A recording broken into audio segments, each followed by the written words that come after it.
ভালোবাসা রইল আমার প্রতিটি ভাই বোনের প্রতি, যারা দেখছেন এবং যারা শুনছেন। আমি মেহেদি হাসান সনি আজকের এই আলোচনায় আপনাদের সাথে আছি। আমি নিজে একজন পুরুষ এবং আমার বাবা একজন পুরুষ। পৃথিবীর সকল পুরুষ, তাদের প্রতি আমার শত সহস্র সালাম এবং ভালোবাসা রইল। আজকের আলোচনাটা পুরুষকে কেন্দ্র করে। নারী এবং পুরুষ দুইয়ের সমন্বয় এই সমাজ। সুতরাং এই সমাজকে এগিয়ে নিয়ে যেতে হলে কারোর ভূমিকায় ছোট করে দেখার কোনো কারণ নেই।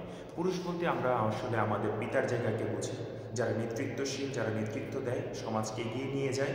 ইসলামিক দৃষ্টিকোণ থেকে বললে যারা ইমামতি করে, যারা লিডার, তাদেরকে আমরা পুরুষ হিসেবে বুঝতে পারি বা জানতে পারি। পুরুষের বেশ কিছু বিষয় থাকে যেটা সমাজের জন্য অনস্বীকার্য। আমি নারী নিয়েও কথা বলেছিলাম। আজকের স্বভাবতই আলোচনাটা এই জন্য পুরুষকে কেন্দ্র করে, কিন্তু নিজে পুরুষ বলেই পুরুষকে সবটাই ভালো বলবো, সবটাই খারাপ বলবো, বিষয়টা এরকম না।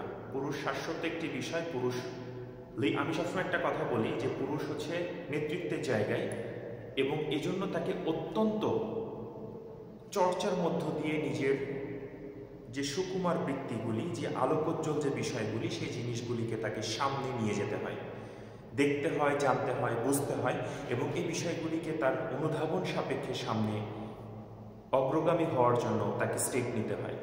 যে ক্ষেত্রে নারীর কোমলতা এবং ভালোবাসা বেশি, সেক্ষেত্রে পুরুষ অনেক জায়গায় অনেক কঠোর এবং কঠোরতা তাকে বজায় রাখতে হয়। কিন্তু তার মানে এই না যে সব জায়গায় পুরুষ হিংস্র এবং খুব কঠোর। তার মধ্যেও কোমলতা আছে, তার মধ্যেও সমাজের প্রতি ভালোবাসা, দায়বদ্ধতা আছে। বাট পুরুষ কখনো চরিত্রহীন হবে না। দুশ্চরিত্রের অধিকারী বলতে আমরা যা বোঝাই, কঠোরতা এবং কোমলতা পুরুষের চরিত্রের অন্যতম একটি অংশ। অনেকে কঠোরতাটাকেই সবসময় লুকিং করে বা দেখে এবং এটার ব্যাড একটা ডেফিনিশন দাঁড় করানোর চেষ্টা করে, যেটা আদৌ ঠিক না। পুরুষকে প্রয়োজনে নেতৃত্বের গুণাবলী এবং সংসারকে লুক আফটার করার জন্য অত্যন্ত শক্ত অবস্থান গ্রহণ করতে হয়, যেটা খুবই স্বাভাবিক। এক্ষেত্রে নারী অনেক সময় কোমলতার আশ্রয় গ্রহণ করে, সেটা তাদের চরিত্রগত এবং তাদের ধমনীগত যে একটা বিষয়, এটা স্বাভাবিক। যেমন মায়েরা মায়ের জায়গায়, পিতারা পিতার জায়গায়। কিন্তু কঠোরতা অবশ্যই অবলম্বন করতে হবে, তবে জায়গা বুঝে, সিচুয়েশন অ্যানালাইসিস করে এবং তার উপলব্ধি করে তাকে কঠোরের জায়গায় অত্যন্ত শক্তিশালী, তার সৌর্যময় কঠোরতা প্রদর্শন করতে হবে। যেমন দেশপ্রেমের ক্ষেত্রে, সংসার লিডিংয়ের ক্ষেত্রে, কর্মের ক্ষেত্রে, একই সাথে তাকে কোনো নেতৃত্বের ক্ষেত্রে, কোনো সঠিক সিদ্ধান্ত নেওয়ার ক্ষেত্রে সেই একই জায়গায় আবার কখনো কখনো কোমলতা, যেটা পিতৃ সাইড বা প্যারেন্টাল সাইডের জায়গায় বলি, তাকে কোমলতা দিয়ে তার পরিবারের ছোট ছোট বিষয়গুলিকে উপলব্ধি করা, পরিবারকে সময় দেওয়া। পৃথিবীর সকল পুরুষ কিন্তু ভালো, আবার কিছু কিছু পুরুষ আছে ভালো না।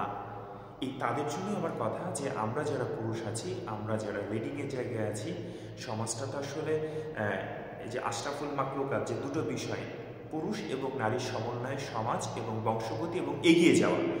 বাট এই এগিয়ে যাওয়ার ক্ষেত্রে পুরুষের যে ভূমিকা, সেটাই তো অগ্রগণ্য। নারীও অগ্রগণ্য, নারী নারীর মতো, পুরুষ পুরুষের মতো। এই জায়গাটা পুরুষ অনেক ক্ষেত্রে ভুল করে, কঠোরতা প্রদর্শন করতে গিয়ে অনেক ভুল ডিসিশন নিয়ে ফেলে, যেটা আদৌ ঠিক না। নেতৃত্ব দিতে হলে অবশ্যই আপনাকে অনেক বেশি জানতে হবে, বুঝতে হবে, এবং প্রত্যেকটা জায়গায় খুব ফ্লেক্সিবলভাবে অপারেট করতে হবে। এই জায়গাটা আসলে প্রত্যেকে ঠিকমতো অপারেট করতেই পারে না এবং ভুল করে।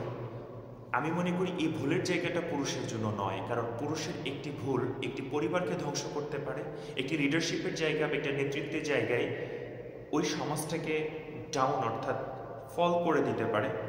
সুতরাং পুরুষ এবং যারা পৌরুষত্ব নিয়ে সামনে এগিয়ে যাচ্ছে, তাদের অনেক বেশি জ্ঞান চর্চা, সমাজ এবং সামাজিকতার প্রতি দায়বদ্ধ থাকা, নারীর প্রতি সহিংসতা নয়, প্রতিযোগিতামূলক বিষয়টাকে তারা উপলব্ধি করবে, প্রতিহিংসার জায়গায় নয়।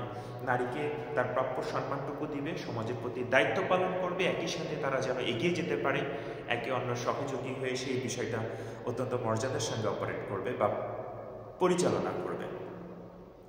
পুরুষ সৌন্দর্যের পূজারী হওয়াটাই স্বাভাবিক। পুরুষ সুন্দর কিছু সৃষ্টি করতে ভালোবাসে, এই সৃষ্টি করার জায়গায় পুরুষের সহযোগিতা প্রয়োজন।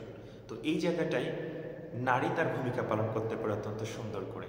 বাট পৃথিবীর সব পুরুষ কিন্তু খারাপ নয়, আবার সব পুরুষ যে ভালো সেটাও নয়। তবে পৃথিবীর প্রত্যেকটা পুরুষই ভালো হওয়া উচিত এবং চাইলেই সেটা সম্ভব। পুরুষের ব্যাপারে এতটুকুই কথা যে আমি একজন পুরুষ হিসাবে আমি যেমন কঠোর থাকব সেরকম কোমলও হতে চেষ্টা করব, দায়িত্বশীল হব, যত্নশীল হব। পুরুষ কিন্তু পরিশ্রম করে, পরিশ্রমের জায়গাটা তাকে অত্যন্ত যত্নশীল হতে হয়। নিজের প্রতি অনেক সময় পুরুষ খেয়াল রাখতে পারে না, সম্ভব হয় না, কিন্তু তারপরও তাকে তার পরিবারের জন্য ভালো থাকতে হয়, হাসি মুখে সব কিছু মেনে নিতে হয়।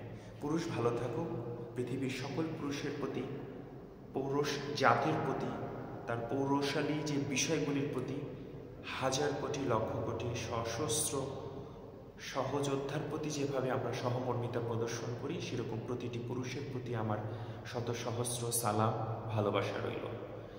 আমি বাবা, আমি কখনো কারো ছেলে, এবং অদূর ভবিষ্যতে আমি নিজে কারো বাবা হব, এবং আমি আমার বাবা থেকেই আসছি।